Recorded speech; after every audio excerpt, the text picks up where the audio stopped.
Primeiramente, boa noite, então. O cultivo, então, que eu acabei escolhendo para fazer o trabalho referente a P1 seria referente, então, à mandioca.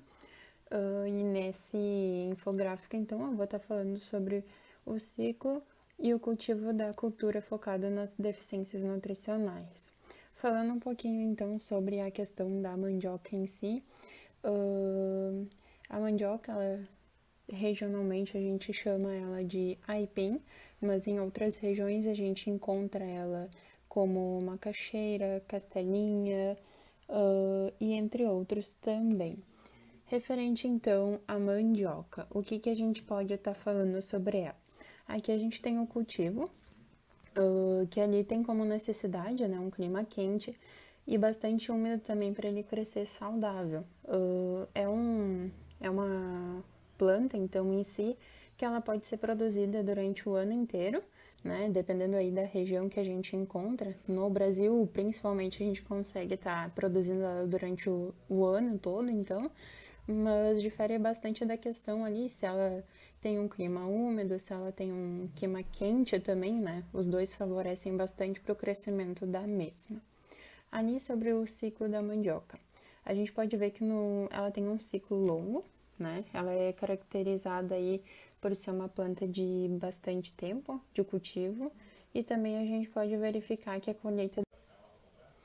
Continuando aqui a gravação, então, que acabou cortando anteriormente, a gente pode verificar sobre a deficiência nutricional aqui do nitrogênio, por exemplo, né, que tem o crescimento reduzido da planta. Aqui a gente pode encontrar também do fósforo, do potássio, né? Então, são bastante observações aqui que foram colocadas referente a cada, então, deficiência ali nutricional.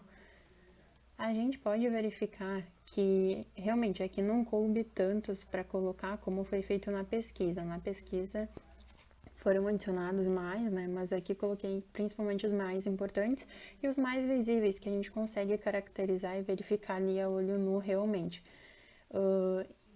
Verificando sobre os macronutrientes, a gente pode ver que o aipim é uma planta bastante difícil de encontrar tanto as imagens respectivas a cada deficiência nutricional, quanto macronutrientes, desculpe. Estas informações foram bem difíceis de achar, então, e realmente acabou deixando a desejar neste trabalho. Mas em questão a isso seria, né, este o trabalho.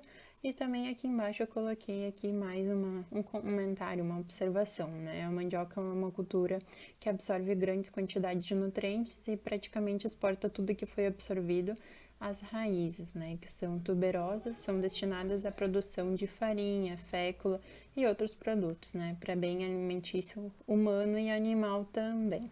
Então foi esse o meu trabalho. Muito obrigada, uma boa noite.